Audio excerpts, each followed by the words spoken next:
Okay, so then we go to discussion, and I will make some. I would say we collect, let's say, 5 comments, and you answer, and then the 5 next. Is okay?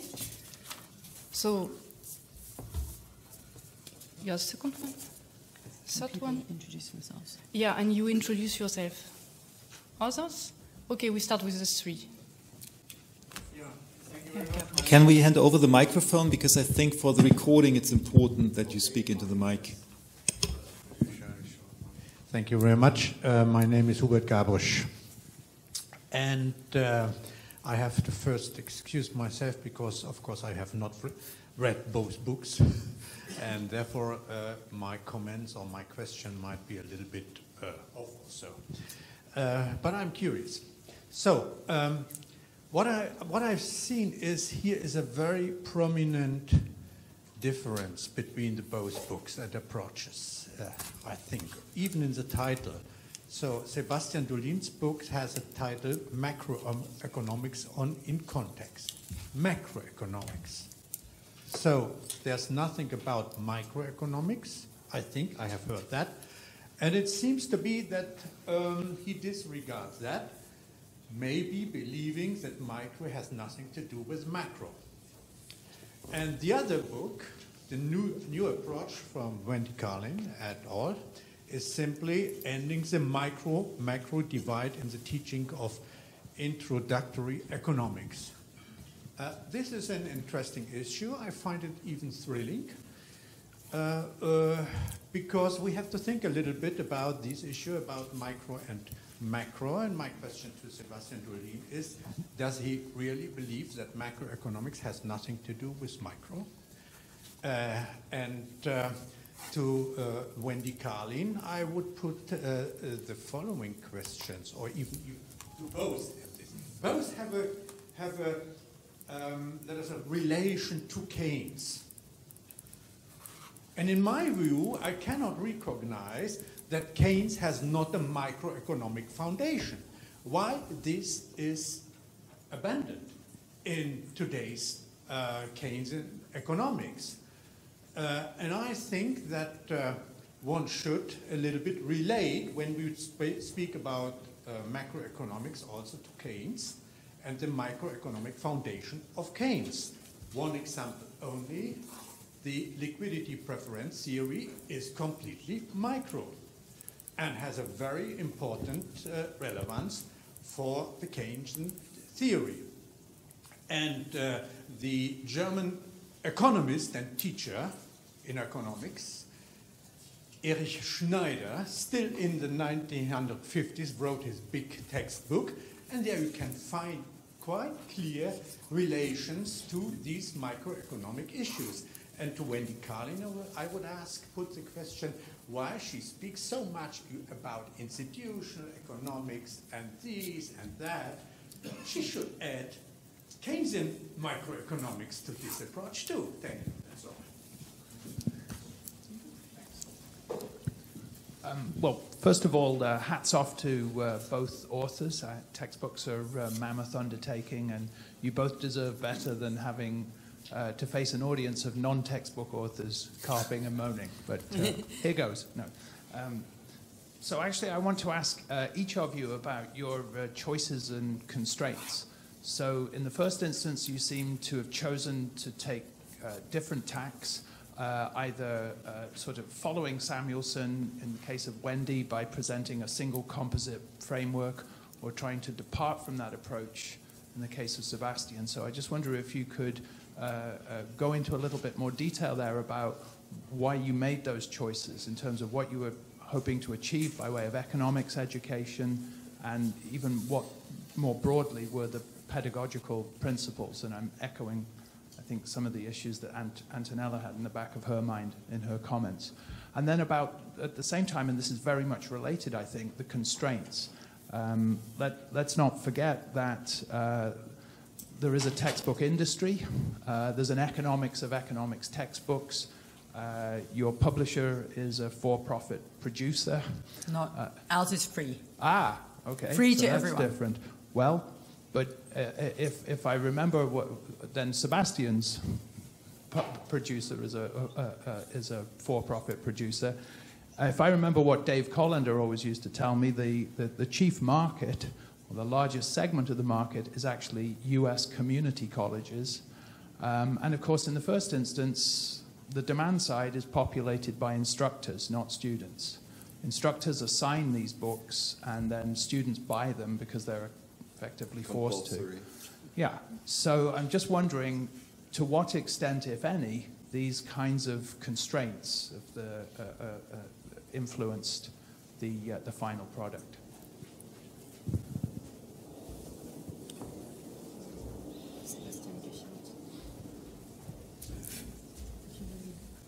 Just met him. Yeah, thanks. Sebastian Dullien from the Macroeconomic Policy Institute. Yeah, actually, I wanted to. So my first question was going in the same direction as the previous one. So I asked the other one, which is directed to Sebastian, which is, so how does this paradigmatic introduction that you make in the beginning by comparing a classical or opposing a classical and a Keynesian paradigm, how does that go through the book? So is it like at some point you make a choice for one? It seemed to be that case because so as you presented it seemed to me the case that in the end you ended up with a Keynesian view, which is okay in my view, but actually then of course somehow that heroic approach of writing a paradigmatic book is somewhat lost in between. So it seems to me that this is a little bit of a problem. Yeah. So I would say you answer first, okay. and I will collect afterwards. Okay. So let me go through quick responses to the three interventions. Can you hear? Is that okay? Okay, good. Yeah, really, really nice questions, as were the comments. The first question was kind of focusing on the micro foundations and, in a way, your specific. I think the question was kind of obvious to Sebastian because he doesn't really talk about it, but to the core team. And let me emphasize this: the core project is a group of 20 researchers from around the world, from all parts of the world. I could have shown you all their faces, but I knew I'd run out of time. Who've given their time to this project, so nobody has any, as it were, stake in it. Everything's being contributed. To create a public good that's available free. So that's part of the answer to Marc's question about how to challenge the textbook industry. But on the, so I'm slightly sensitive when people attribute things to me personally, because this is a collective project. So you asked the question about the micro foundations and where was Keynes in some sense in there. Well, I mean, the most obvious connection, I think, is that because we start with the actors and what the actors are doing, what are their incentives, what are their constraints, then we always have different actors doing the saving and the investment in the economy. So we never have this problem, if you like, the one that Keynes kind of highlighted so clearly, that the problems that arise when you elide those two roles, as in the classical macro approach. So that's one response. I think the way of treating the central bank, and there's a lot of similarities in the way that banks are treated in these two approaches, and the way the central bank is treated, and that relates to the question of what happens at the zero lower bound and the problem of the liquidity trap. So that doesn't create any particular problems. It's just dealt with as part of the constraints that face the policymaker when the instrument that they can use is not available, and then you have to think about what other instruments, what other policymakers can take action, and what may be constraining them from doing so. So that's one way of responding. To Marc's question, and I think it was a nice kind of way of contrasting in some ways the approaches, although I think Sebastian put his finger on the question of how systematically macroeconomics in context takes the kind of paradigm tournament approach. So in the core team, this big team of people decided that what we wanted to do was to provide students with access to tools that would help them understand the economy. Now, of course, we had to make judgments about that, and we relied on input from literally hundreds of other economists providing ideas, data sets, criticism, review, and so on, about what those tools were and what the evidence was in particular cases. And I can, in passing, respond to a question about the demand curve. So if you look in the text, you'll find that we used data from the Marseille fish market, where the data for an individual purchaser of fish looks nothing like a downward sloping demand curve.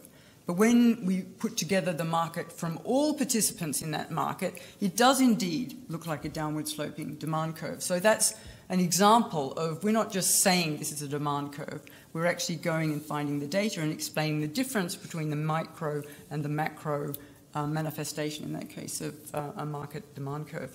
So that's the sense in which it is trying to construct from microeconomic principles about how actors relate to each other, a view, a way of understanding the economy. And again, the contrast there, I think, is with a kind of history of thought approach and what we would think of as history as teacher approach.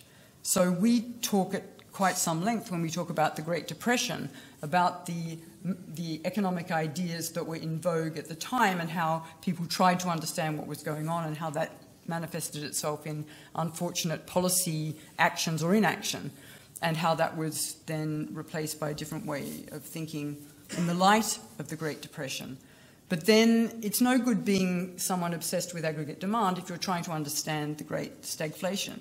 You need to be prepared to open up to different ways of understanding the phenomena that you're facing. And similarly, if you had got too comfortable with the Great Moderation, you needed to be informed by those who were looking at what was happening to debt ratios and leverage ratios in banks, for example. So we're trying to create this kind of curiosity among students about what's going on out there and how can we use the tools and the evidence available to build a way of understanding it.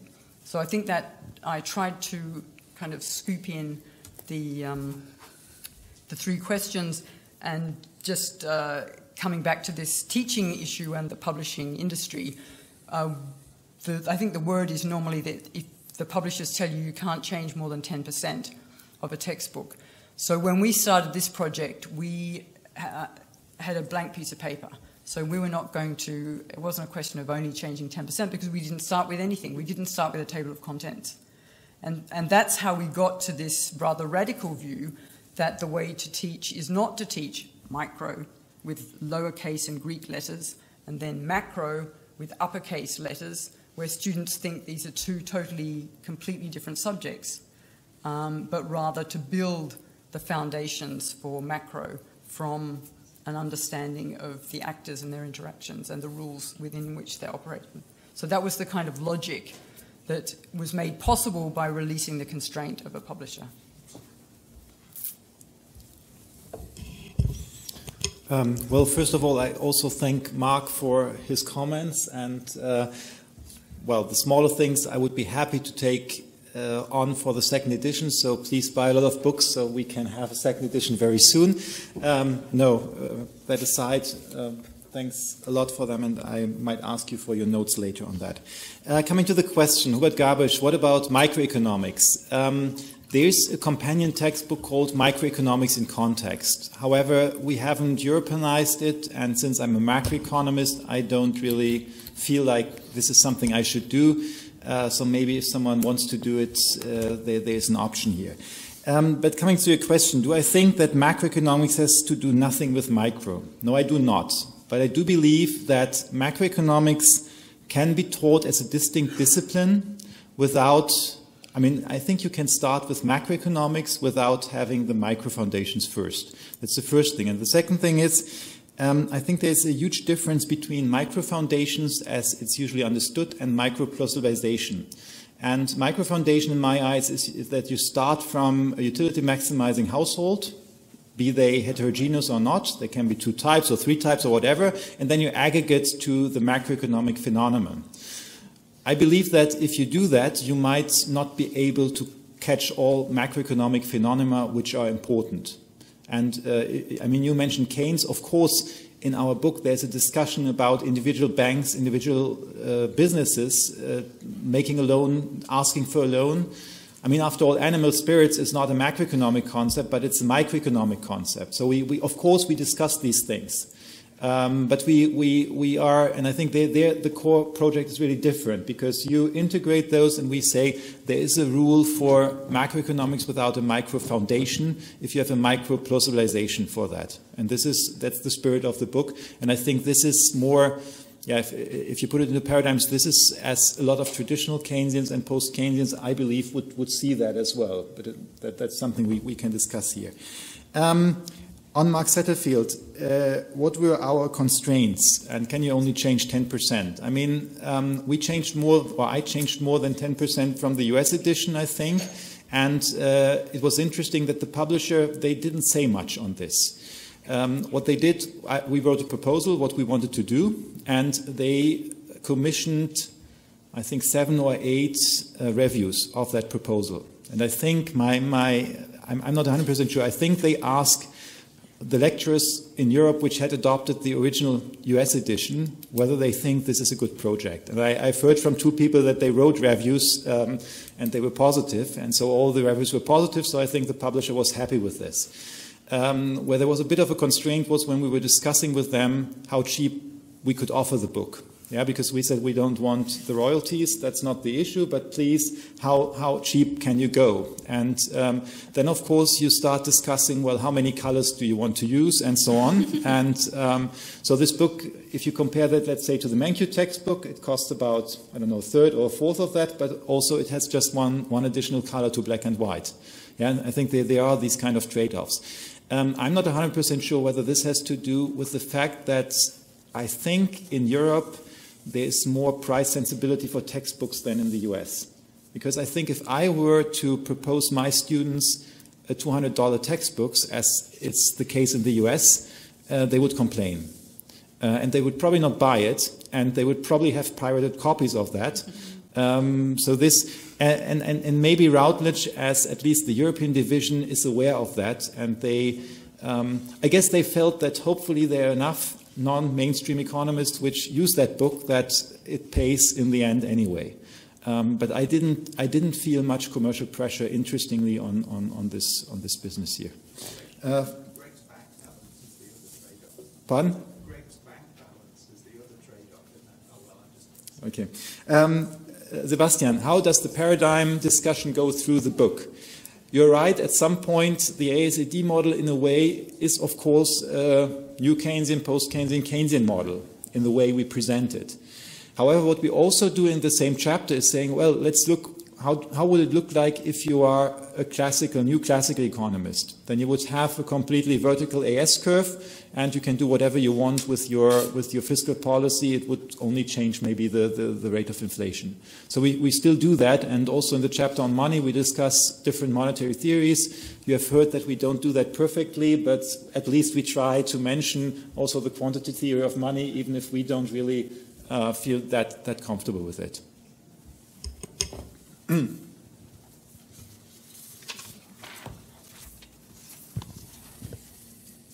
So we are open again for questions. Okay, San, go on. So my name is Francesca Rhys-Williams, and I'm a master's student. So I just had kind of 2 sort of comments, sort of questions, mainly at the core curriculum. So I found all the presentations really useful, really interesting, even from the perspective as a student. I found it quite interesting also how you asked the students from the core curriculum what they're really interested in, why they wanted to study economics. But I also thought maybe perhaps we should be asking what is that society needs from economists, and looking at that, how, you know, economists are there, you know, for society to be policymakers, and from being good policymakers, what we need is people who are exposed to different perspectives, because through different perspectives, we come about different policy proposals. I also feel that what's lacking in generally all economics curriculums is the philosophy of economics. We never really ask questions about what is economics. Is it a science? Does it only count as economics if it's, you know, you're using quantitative methods? Is it a social science? And also, we're never really exposed to the idea that, you know, economists look at the economy through different lenses. You can look at it through a gendered lens, and, you know, what is the economy? They would say that social reproduction, things that happen in the household, are very important to the economy, but students are never exposed to these kind of ideas.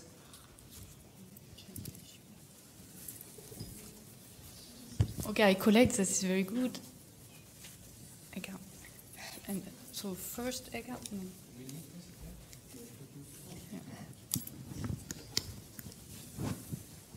Yeah, I would like to come back to the major difference between these two textbook approaches, because Wendy, I'm not fully happy with your answer to this question posed by Antonella first, and then also by Marc. I mean, what is the purpose of economics education? You seem to believe it is teaching the operation, the functioning, understanding the economy. This presupposes that there is one view of understanding the economy, and you seem to have, I don't know, somehow figured out, together with your several co-authors, which is this one view. Sebastian's approach, and also what Antonella, I think, has put forward, is, well, there are different views on how the economy is operating, and these different views may have different implications for economic policy making, and students also in the first year students should be exposed to that, and they should be able to understand that. So the purpose of teaching economics is not just to understand how the economy operates, but also to understand why there are different views on how the economy operates. I wonder what's your position on that, or why you made this choice not to expose the students, or those following your textbook approach, to expose the students to these obvious problems which are out there, and which students, in particular the pluralist student movement, now has put our attention to, so which they would like to have more about. I mean, pluralism is about all sorts of things, but it's also about having different views on pressing problems, inequality, poverty, and so on. So I would like you to elaborate a bit more on why you chose the approach you have chosen.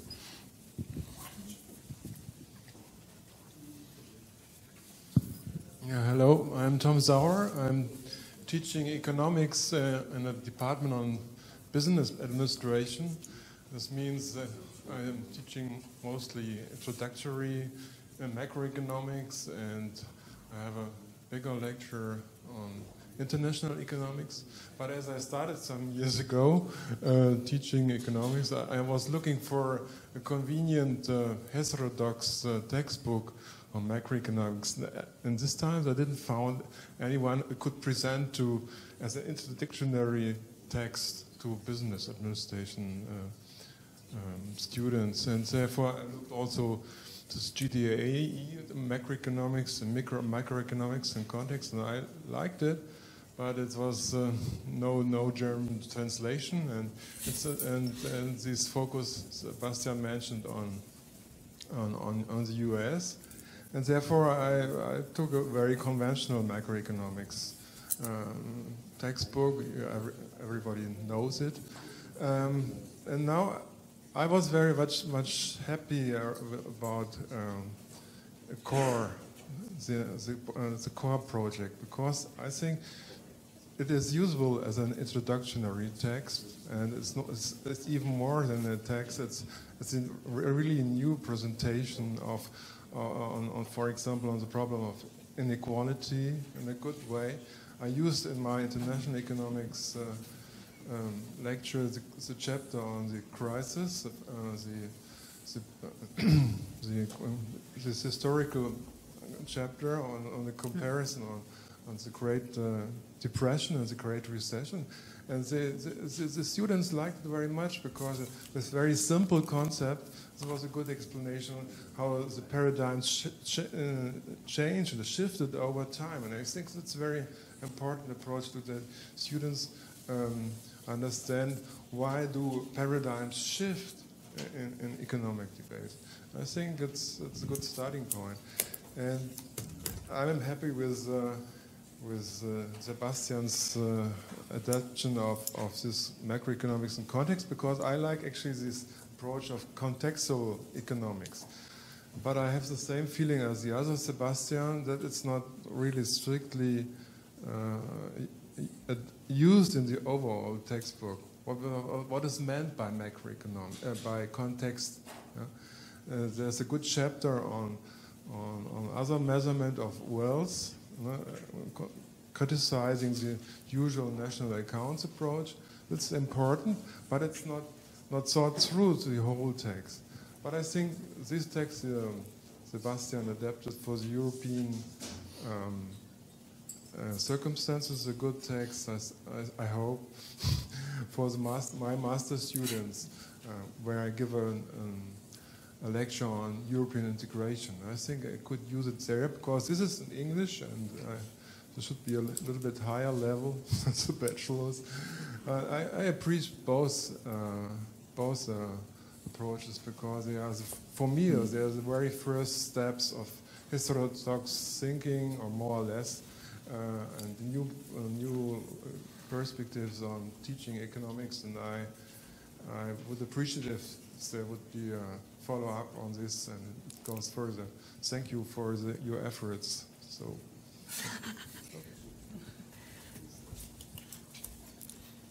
I think we have 3 questions, or you, okay.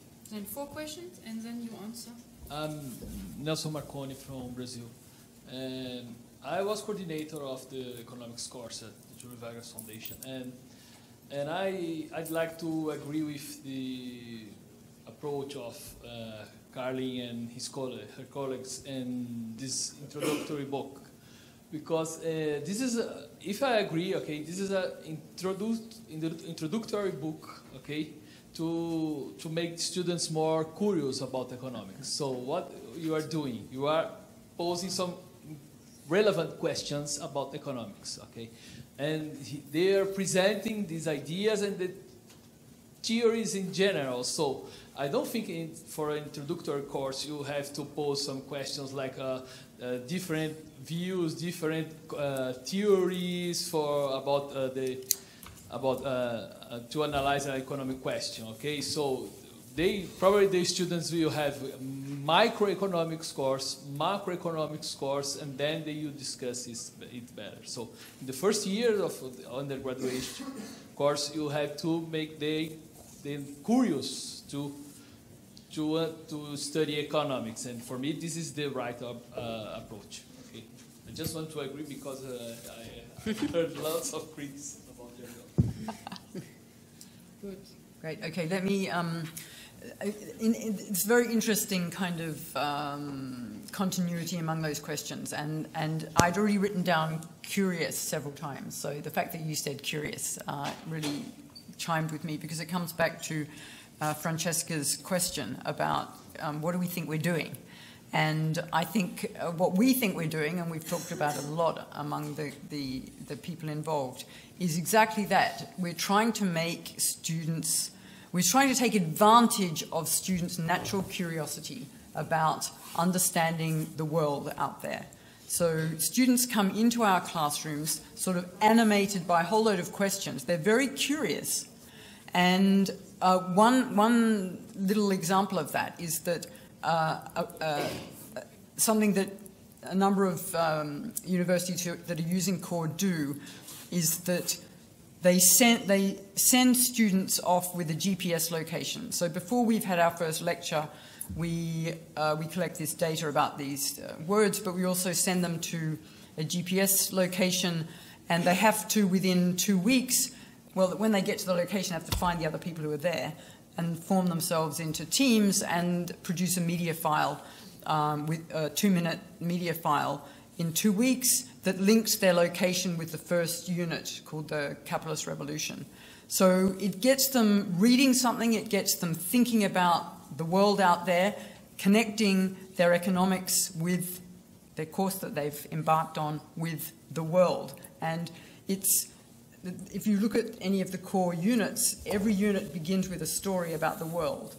Sometimes it's about pirates, sometimes it's about fishing vessels in Kerala in South India. It always begins with a really existing story about a really existing place, and then it pulls back from there to start applying the tools, building the tools to help understand what's going on. And so directly to your question, that's the kind of economics that I think, and I think the others who've been working on this project and many others seem to feel the same way, is going to be useful in the public sphere among engaged citizens as well as those who go on to become economists. So it's this curiosity, it's trying to figure out what's going on and to use data, to use all kinds of evidence along with insights from every different kind of theory you find useful. So throughout the text we have a series of great economists, as I gave you the example of Coase and Marx, but they range from Elinor Ostrom to Nash, to Hayek, to Marx, to Smith, Ricardo, whatever. But what we're trying to do is we don't just teach it as this person has a theory about this person has a theory about that.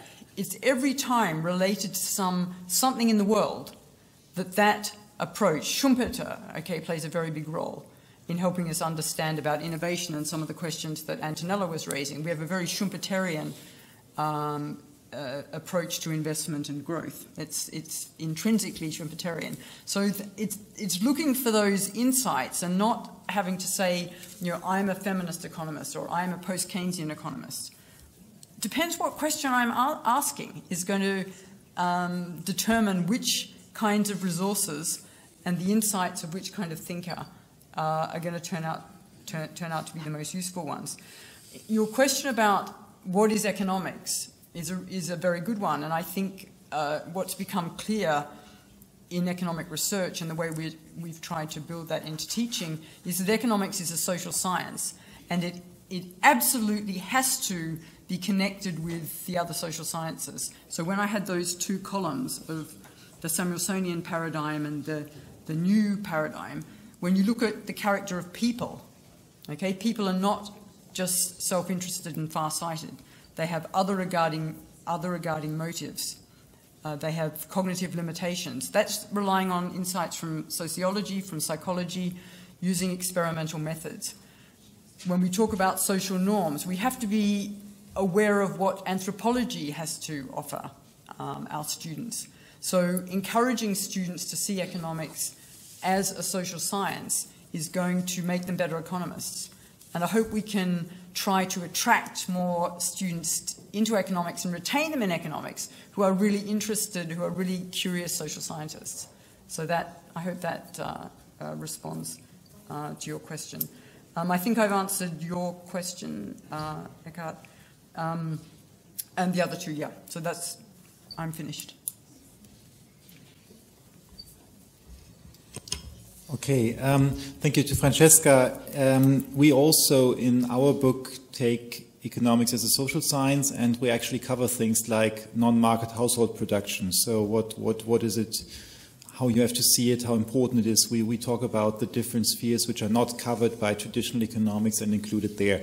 It's true that we don't link that very well to the ASAD model later, but I think that probably would make that a bit too complex. But we have that in the earlier chapters. We have exactly these things in there. I would like to say something on this question whether you should expose students to the different paradigms from the very beginning. At the university where we are teaching, Camille also, and well, Jan Priebe used to teach, but also Heike Jöpkes, we have decided that this is a central element. And our argument is as follows. We think that college education is about learning to critically think. If you just apply things, in our eyes, this is more for vocational schools, at least in the German system. And also for business administration students, in our university, they just get 3 modules of economics, micro, macro, and international economics. If we now say you first have to learn how this is done in the standard way, and then afterwards we teach you the different paradigms, then they never get to it. But for the business administration students, as for all the economic students, I think it's important that they know the limitations of what they are taught as economic knowledge. And if you don't expose them to the different paradigms, I think they won't carry that with them. And frankly, I have never seen, or since I've been teaching there, and it's now 10 years, I've never had the problem that I had the feeling the first-year students are not able to grasp that or to learn that. I mean, this is something which is, well, which I thought that was never the intellectual problem, I would say. We have now used this Macroeconomics in Context, the European edition. I'm now using it in the for the second time. And the students seem to be quite happy with it. So it's they seem to be more happy with that than with the things we used before, at least I used before. But maybe that's just because I wrote these things and then, of course, I know them better and I'm more motivated. Thanks. Teacher effect. Yeah. So you wanted to... I just wanted to say one thing because I've managed not to say anything about the sort of ADAS. And I think it does represent a difference in kind of teaching philosophy. So what we try to do in the core approach is to provide the structural representation of the economy. So we don't put models into reduced forms with things like ADAS, which students just kind of shift around. We expose the structure. So I gave you an example of looking at the relationship between the worker and the employer, setting the wage, and then deriving the relationship for the economy as a whole. So that the same thing for the multiplier. So instead of using some kind of a very reduced form, that downward sloping AD in inflation output space has many equations wrapped up in it. And I think that's a way of hiding what the actors are actually doing, and it's much more pedagogically much sounder to reveal what they're doing. So we actually have the policymakers' objectives and constraints in front of the students so they can really think about them and then figure out about what happens when, for example, there's a problem at the zero lower bound. So I think that is an educational, a pedagogical difference that distinguishes these two approaches. Well, I think it depends on, I think what you're doing is more micro-founded. It's not that we just introduce the AD curve without saying anything on it, but we have, before that, we discuss exactly the reaction function of the central bank. And but I agree, and I think there is a difference between this idea of micro plausibilization and micro foundation, whether you think that you can work with reduced forms in the end or not. Okay, this is already 5:02, so also the discussion begins to be a bit, let's say, controversial or more controversial. I thank you very much to you four. I hope it makes you curious if you have not read the books yet, and if you have read them, that it answers your questions. Thank you very much, and